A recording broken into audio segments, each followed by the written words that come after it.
Untuk analisis menggunakan Smart PLS, jadi yang pertama kita lakukan adalah persiapan datanya terlebih dahulu. Jadi ini datanya ya, ini ada 400 responden. Di data ini kita rubah dulu formatnya ke dalam format CSV. Untuk membuat format CSV seperti ini, jadi kita copy dulu mulai dari atas ini ya, dari nama kode dari kuesionernya ini dan datanya. Kita copy ya, copy, lalu kita buat file baru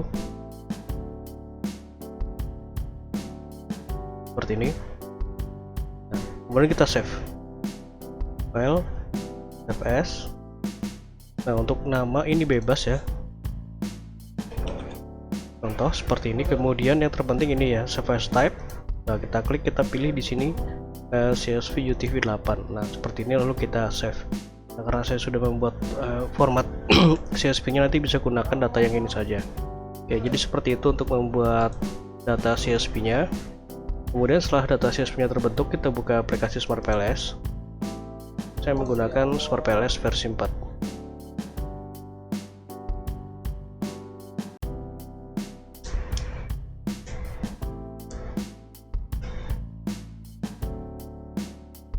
Nah, akan muncul tampilan seperti ini. Kita klik ini ya, new project, kemudian kita beri nama. Untuk nama ini bebas, kita tulis saja contoh seperti itu, kemudian kita klik create. Nah, selanjutnya ini kita klik import data file. Kita klik, lalu kita masukkan CSV yang sudah kita buat tadi. Nah, ini CSV ini ya. Nah, kita masukkan, open.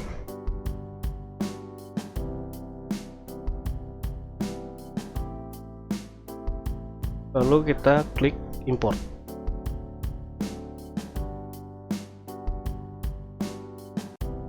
Ya, akan muncul tampilan seperti ini, tandanya data sudah termuat ya ke dalam aplikasi Smart PLS. Ini kita bisa back, kemudian kita klik create model. Nah, model type kita pilih PLSM, kemudian model name kita tulis saja di sini bebas ya, kita tulis seperti itu. Kemudian klik save. Nah, setelah seperti ini, kita masukkan indikator ini ya, indikator ini ke dalam lembar kerja Smart PLS sesuai dengan variabelnya. Nah, kita masukkan seperti ini, jadi IQ 1 sampai dengan IQ 8, kita drag seperti ini. Kemudian IN, IC,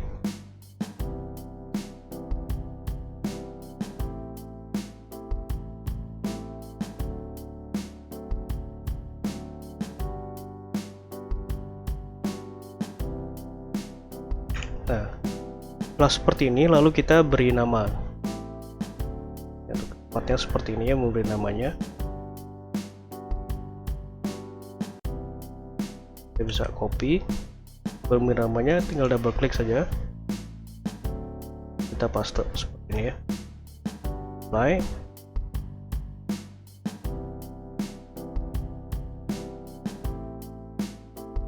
Double klik, paste.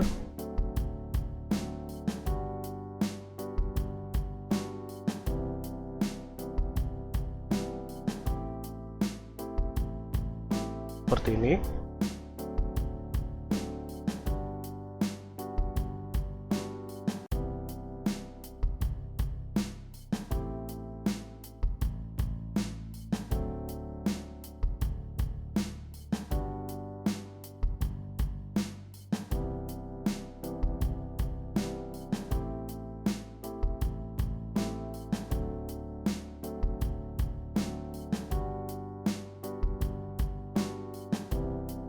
Nah, setelah seperti ini, lalu kita susun modelnya ini sesuai dengan model penelitian yang sudah dibuat. Ini ya.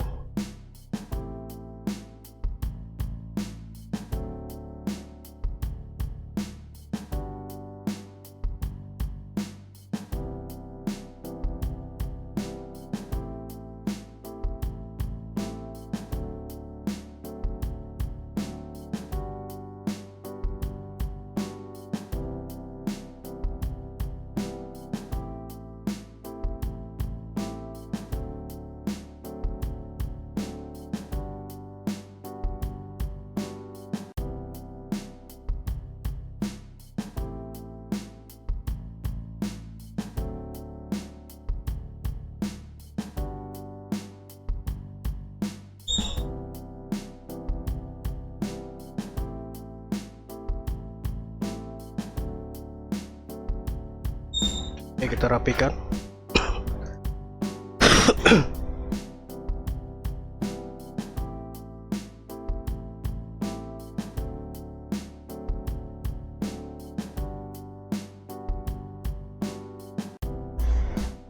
Nah, kemudian setelah seperti ini kita hubungkan variabelnya dengan menu connect.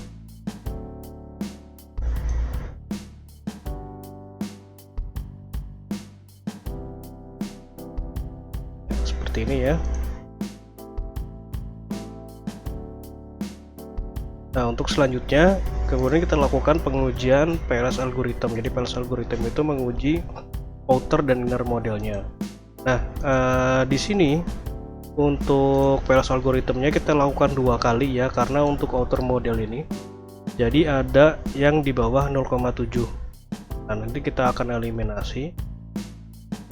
eliminasi, kemudian kita lanjutkan pengujiannya, diulang, maksudnya pengujiannya PLS algorithm 2 ini ya, model 2. Nah, ini jadi kita eliminasi sampai seluruh variabel konstruknya ini di atas 0,7 seperti itu. Untuk loadingnya ini ya, loadingnya ini di atas 0,7. Oke, caranya seperti ini. Kita save dulu ya, kita save karena ini akan ada 2 kali. Kita bisa back terlebih dahulu. Nah, ini kita ada duplikat, kita tulis saja di sini eliminasi. Nah, nanti kita lakukan pengurangan eliminasi di sini ya. Nah, kita masuk ke sini dulu, ke data yang masih lengkap. Nah, seperti ini. Lalu kita klik calculate, kemudian PLS algorithm, lalu start calculation.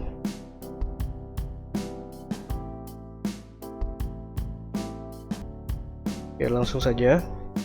Nah, yang pertama kita lihat di sini adalah nilai dari loading faktornya ya. Ini loading faktor kita bisa ketahui di outer loading. Nah, di sini. Jadi di outer loading kita dapat ketahui di sini untuk IQ2 ini ya, ini merah di bawah 0,7.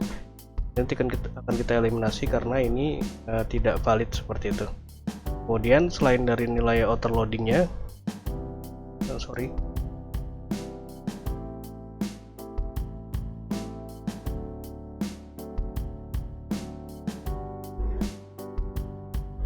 kita juga lihat dari construct reliability and validity. Nah, di sini ya untuk AVE ini semuanya sudah di atas 0,5 ya, tandanya ini untuk variabel latennya ini valid. Kemudian rombak alpha dan composite reliability yang ini, yang rose ini menunjukkan nilai reliabilitasnya. Nah, jadi jika salah satu atau keduanya ini sudah di atas 0,7 maka dapat dikatakan reliable seperti itu. Jadi kita kembali dulu ke outer loading. Nah, seperti ini ya hasilnya. Jadi nanti kita lakukan eliminasi di variabel IQ2 ini. Nah, sebelumnya, jadi ini kan PLS algorithm yang pertama. Nah, ini kita bisa save dulu ya. Kita save di sini seperti ini. Kita tulis saja di sini adalah PLS algorithm yang pertama. Nah, ini kita save di dalam aplikasi Smart PLS-nya. Jika menginginkan kita save di luar dari aplikasi Smart PLS, kita bisa ini. Nah, ini kita klik Excel, kita ekspor sebagai Excel ya, karena memang output hasil dari analisa Smart PLS ini berupa Excel. Nah, karena ini adalah PLS algorithm yang pertama, kita bisa tulis di sini PLS algorithm 1 seperti ini ya. Lalu kita save. Nah, ini adalah PLS algorithm atau pengujian lainnya yang sudah saya lakukan. Jadi seperti itu untuk cara menyimpan hasilnya, dan ini juga berlaku sama untuk uji-uji lainnya ya, seperti itu. Oke, selanjutnya kita lakukan pengulangan ini ya, pengurangan. Oke, kita back dulu. Nah, ini PLS algorithm pertama. Nah, ini yang eliminasi, kita double klik. Kita lakukan sama ya pengujian seperti tadi PLS algorithm. Nah, kita lihat nilai outer loadingnya. Nah, ini ya IQ2. Kita bisa back. Nah, kita cari IQ2 ini ya. Nah, ini kita delete. Rapikan dulu. Save. Kita calculate ulang.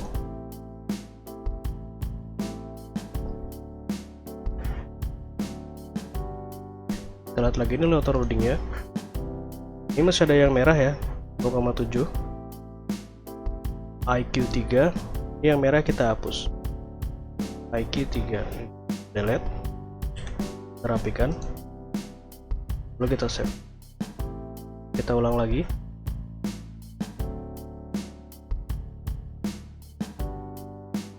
Nah, alat auto loadingnya. Nah, ini seluruhnya sudah di atas 0,7. Nah, ini dapat dikatakan valid ya untuk seluruhnya. Selanjutnya kita lihat construct reliability and validity. Ini di sini AVE sudah di atas 0,5.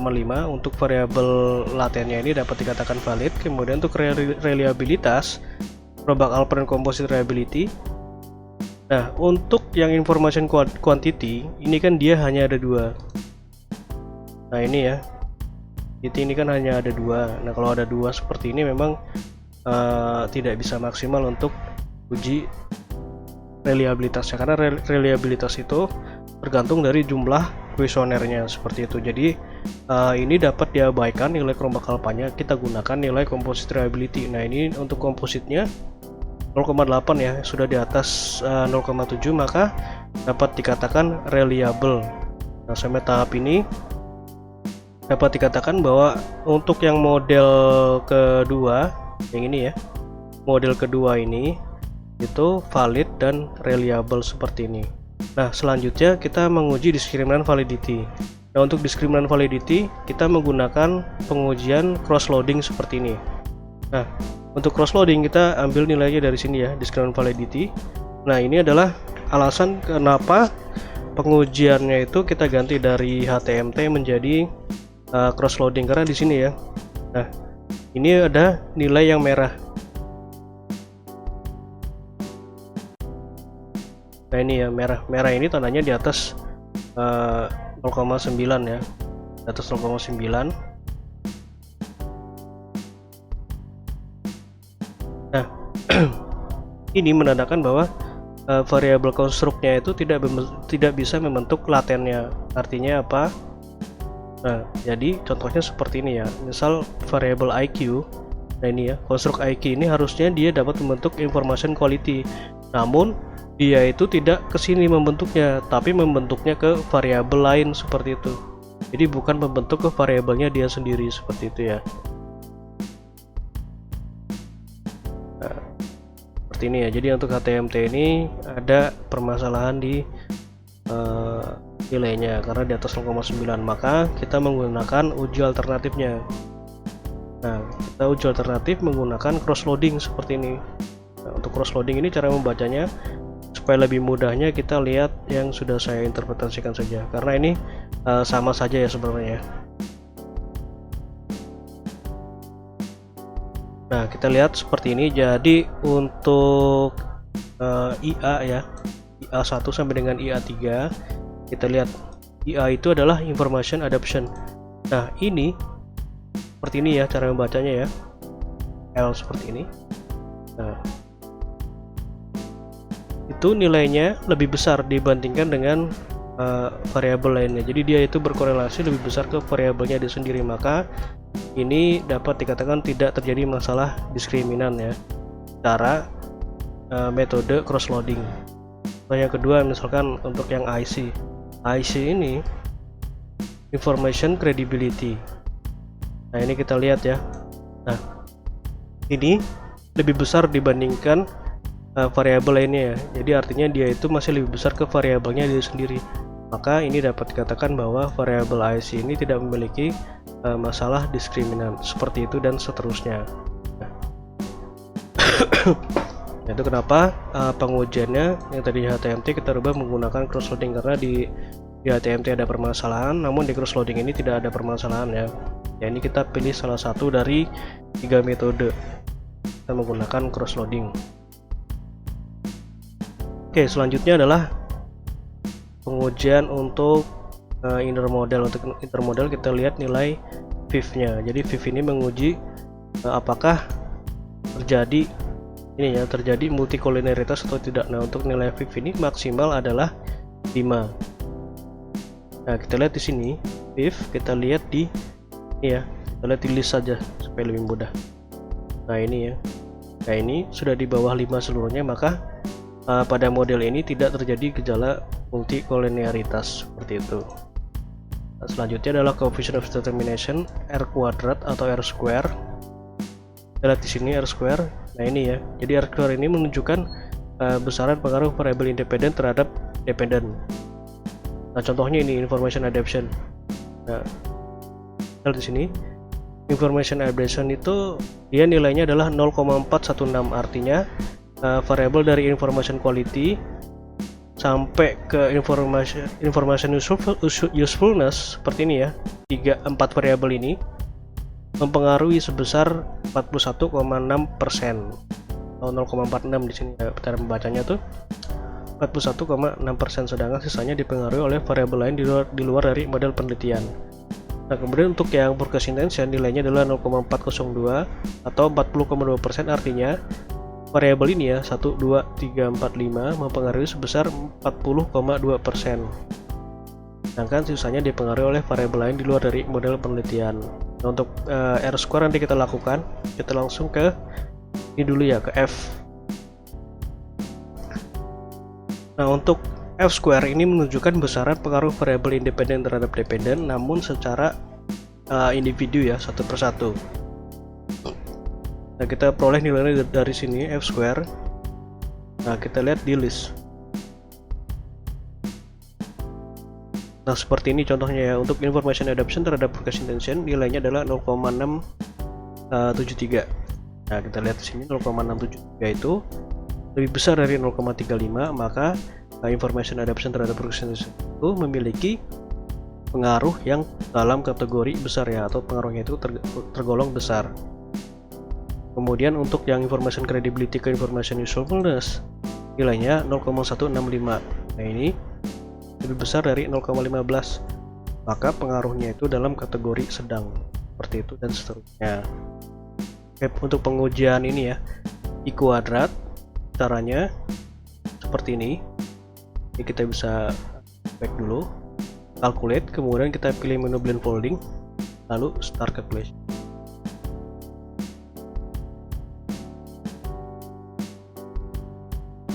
Nah seperti ini ya untuk Q kuadrat. Contohnya ini untuk information usefulness nilainya adalah 0,341. Kita lihat di sini 0,341 ini ya, 0,341 berarti 0,341 ini berada dalam kategori yang sedang ya, karena lebih kecil dari 0,35. Nah artinya di sini adalah ketika model ini diulang penelitiannya, jadi nilai akurasinya atau akurasi pendugaan modelnya itu berada dalam kategori sedang, seperti itu. Jadi ini sebenarnya untuk digunakan ketika ingin dilakukan penelitian ulang menggunakan model yang sama, jadi prediksinya itu seperti apa gitu loh. Dan ini ketika digunakan lagi, maka diprediksi nilainya itu sedang, artinya bisa terjadi perbedaan ya nilai R square atau hasil pengujiannya itu. Dan begitu seterusnya untuk variabel lainnya. Kemudian untuk uji hipotesis penelitian caranya seperti ini, klik calculate, kemudian kita pilih menu bootstrapping, lalu start calculation.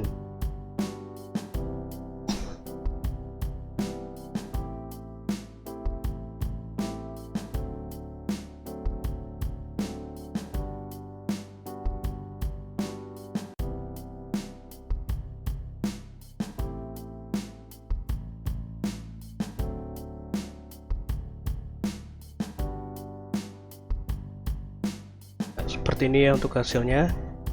Jadi kita lihat di path coefficient, karena pada penelitian ini seluruhnya menggunakan hipotesis pengaruh langsung.